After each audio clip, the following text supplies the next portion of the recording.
Good afternoon. Hello, everybody, and welcome Warren Roberts from Yarn Australia. G'day, mate. Hello. Good to see you again, as always. You always bring such a smile to my face and always just warm my heart because you're an inspiration. You're an inspiration to me personally and also to so many other Australians, Aboriginal and non-Aboriginal, who want to have these conversations around our shared past and our shared present and our shared future. So thank you for everything that you do. You're a cultural leader, and I'm really honoured and stoked that you made time to have a little chat today, because we're going to talk about January 26th, right? So it's coming up just around the corner, and you know, unlike 10 years ago where it was, you know, beers and barbecues and big day out and festivals and all these sorts of things, and I wasn't aware of the cultural impact and significance of non-Aboriginal Australians celebrating what it means to be Australian on that day. But now that it's really in my heart and in my sphere, I wanted to have a chat with you about how do you feel about the day? What are some more cultural activities or online events that all Australians can attend on January 26th? Maybe we'll talk a little bit about acknowledgement of country, if anyone's holding a gathering and wanted to weave that respect and remembrance into their barbecue or picnic, and just have a yarn. So thanks for being here. No worries. Can you tell me a little bit about the mountain that you are pretending to sit in front of? I want to work for the crazy, it looks like you've got a fro that's like growing and shrinking because of the way that the background is. It could be real, but yeah, what is this beautiful mountain behind you? This is on my grandmother's country. It's in Thungutty and in Bellbrook. And in Bellbrook there's a mountain there, and that mountain is the tallest mountain in the Macleay Valley. And in our language it's called Burrabulai, and it's a sacred men's site, but it's a significant mountain for a lot of our families. So when they see that mountain, it reminds them of home, of their country. So Beautiful. Sharing it with the world. Yeah, beautiful. Thank you. Are there, and this is, I guess it's a naive question. I already know the answer. But, you know, I know of sacred mountains like Mount Wollumben up near Nimbin. And of course, Ayers Rock is it's a rock. It's not necessarily a mountain that is, of course, incredibly sacred. But are there lots of different mountains that are sacred? Of course, I'm aware that Mother Earth is sacred, whether she's a mountain or a flat plain. But are there lots of different mountains that are, of spiritual and cultural significance around Australia? I'm assuming there would be, depending on what country people are on, right? Yeah, I think the way I look at it is about respecting yourself and respecting each other and respecting the land. So wherever you go, you will come across Aboriginal peoples who have significant relationships to their country through, mountains and a whole bunch of different other sites. But yeah, I can't speak on behalf of any other group. Yeah. But I'm sure when you visit their country, if you pay respects to country and speak with the local community, Aboriginal or Torres Strait Islander community, and have a yarn with them, I'm sure they can share with you the significance of their country. Yeah, definitely. And that's one of the things I'd love to share with everyone today, is how do people find out what country they're on? Here I'm in Bidjigal country of the Eora Nation in the eastern suburbs. I think most Sydney-siders will know that it's Gadigal.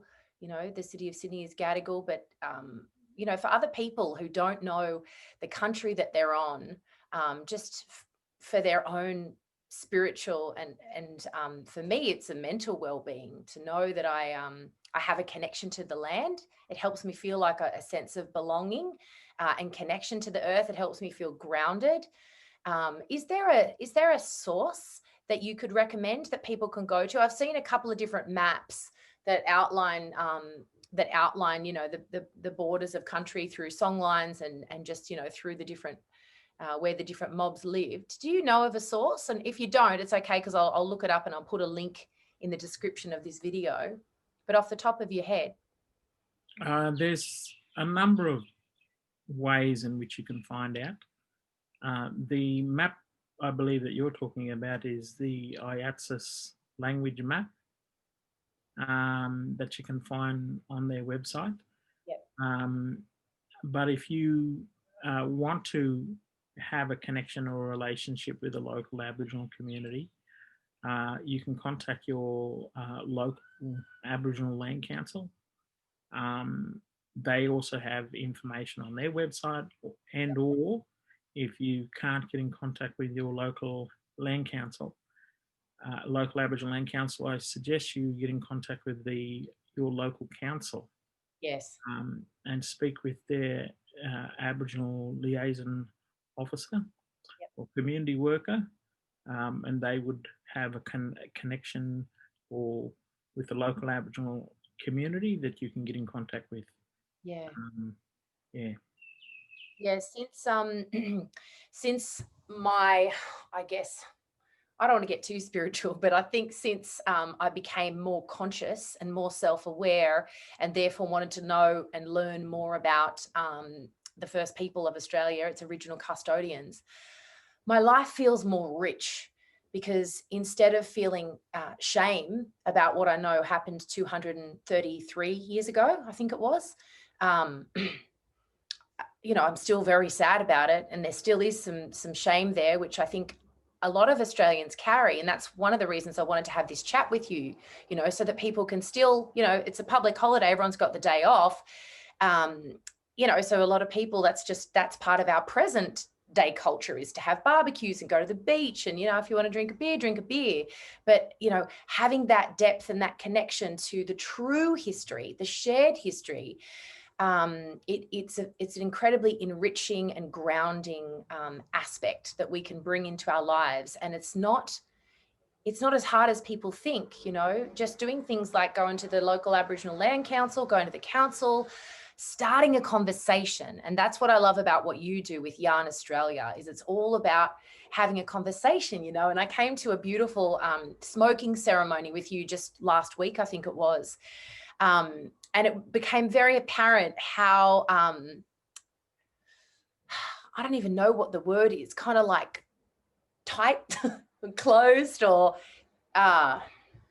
you know, when you were trying to get a conversation with the crowd about, you know, what, how do you connect to the land, or what's one word that you'd like to bring into 2021? And it was kind of like just one word answers. And you're like, come on, people, let's converse, let's have a chat, ask me some questions.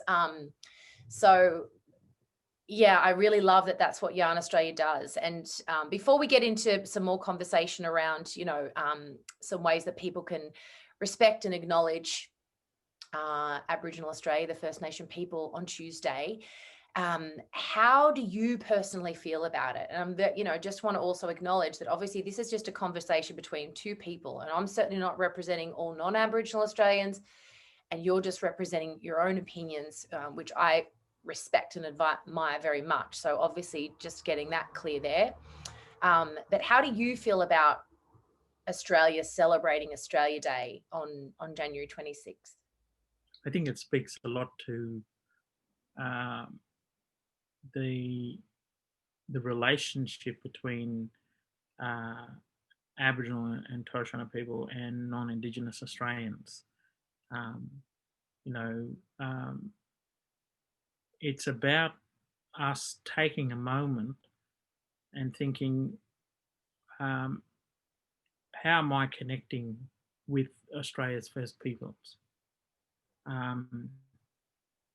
And the way I look at it is, let's build the relationship, but we have to find a starting point. And if that starting point for you is acknowledging country, Yeah. that's where we start. It's got to be in your reality. It's got to be something that you can do as an individual. And we're not waiting for decision makers and politicians to do something. Yeah. We practice inclusion everywhere we go and everything that we do as a people. Let's practice that inclusion by recognizing the original peoples of this country, Aboriginal and Torres Strait Islander people, and acknowledge their customs and practices that's been happening here prior to 1788. Yeah. Yeah. And there's so much to learn. With that respect comes an opportunity to deepen your understanding of this space, deepen your relationship with country and people, but also deepen your responsibility to look after it, because we all love this place, our home. And if the starting point is an acknowledgement, then that's where I encourage you to start. Yeah, beautiful. So for anyone that hasn't done an acknowledgement of country, do you want to share with us, line by line? I know that obviously, the most important thing is that your heart is in it, that you're not just reciting a line someone told you, that you really feel it when you're communicating it. And if you, mix up one of the words, but the sincerity is from the heart, that's most important. But for a bit of a script for anyone that is having a barbecue or a gathering, and I feel it's really beautiful when that is brought up in a conversation, before people sit down to eat. Someone at that table in that group could say, I'd like to do an acknowledgement of country, considering what this day represents to the First Nation people. Does anyone mind if we have a minute's silence and I'll share an acknowledgement of country? Just something as simple as that could awaken a spark of remembrance, or just awareness in someone who hasn't really brought acknowledgement of country into their lives or their ceremonies or rituals before. So could you roll out a little template for us? So I'll give you examples. So for where I am now, so I just acknowledge that I'm gathering on Gadigal Wongal country here in inner West Sydney, and pay my respects to the elders both past and present, and emerging. Great. To find out other ways of learning about that, you could go to the IATSIS website, or go to your local council website, and there will be a section on there around Aboriginal cultural protocols, and in there will be recommendations on how to do an acknowledgement of country, and or you can contact your local Aboriginal Land Council for further advice. Yeah, great. Yeah, I actually, in one of the courses that I teach, in the very first week, we talk about feeling connected to our body and just feeling more grounded. And the homework that I give people is to find out the name of the land that they live on, and go and sit and have a meditation and connect to the country, like actually have a conversation as a way to feel more grounded and start that relationship with the land, which is life-changing when you start to feel connected spiritually and physically and energetically, when you can feel more connected to the earth and to the land and to the energy. It's a game changer, actually. And it just, like you said, it just starts, there's got to be a starting point somewhere. And I think without it, I think some people can feel a little dislocated and maybe feel a little ungrounded without that connection, because there's energy in the land, you know, and it was only 230 years ago, 233 years ago. My maths could be wrong, but it wasn't long, you know, great grandparents type of, you know, time ago. So yeah, it's not just about, oh, it's the right thing to do. Absolutely. That's the last reason I think you do it, because it's the right thing to do. You know, that just means it's like a token to just kind of one of the to-do lists. It's for the well-being of all. To connect to country, it's pretty easy. And if you like going to the park or you like going to the beach, like I was saying to people, you don't have to physically go anywhere. You could just open the window and hear the birds. Connecting to country is could be a healing practice, you know. So I know that we're all on the road to progress and we're trying to get from A to B and get things done. But if we can schedule regular, like 5 minute time frames just to sit in, you know, in the park, or just sitting and listening to the birds and things like that, I think that would, you know, create a process for you to practice your acknowledgement of country, to share those home truths, share those uh, uh, belief practices of, you know, listening to country. So when you share your story, you know, you can just do a standard acknowledgement of country, or you could share a little bit more about your practice of connecting to country. And that could be going for a swim. It could be sitting in the park and listening to the birds. It could be sitting in the sun, you know, soaking up the sun. Share those stories in your acknowledgement, because it's got to be in your heart and mind and spirit. Speak from there, because that's about truth. This is not about me giving you a list of things to do. I want you to own that practice by the way you like to connect to country and respect the places that you're visiting. Yeah, beautiful. And then it becomes a part of you, you know, and it's not just memorized words in the head. It's like just coming from your whole self, you know. Yeah, beautiful. So you were mentioning before that Yarbin is doing an online festival this year, because usually a lot of us head down to Yarbin Festival, which is amazing. Last year it was so good.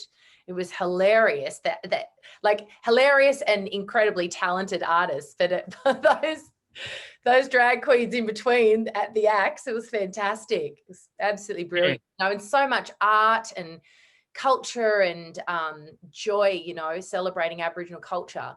So if anyone wants to still be part of Yarbin online, just go look up that bad boy and head on over. It's like an all-day online gathering. Yeah. So you can go to Gadigal Information Service or Koori Radio, and on there there'll be links. You can find it. It's all over Facebook at the moment. Right. Yeah. About an online show, basically. So all of Australia can tune in and listen to that.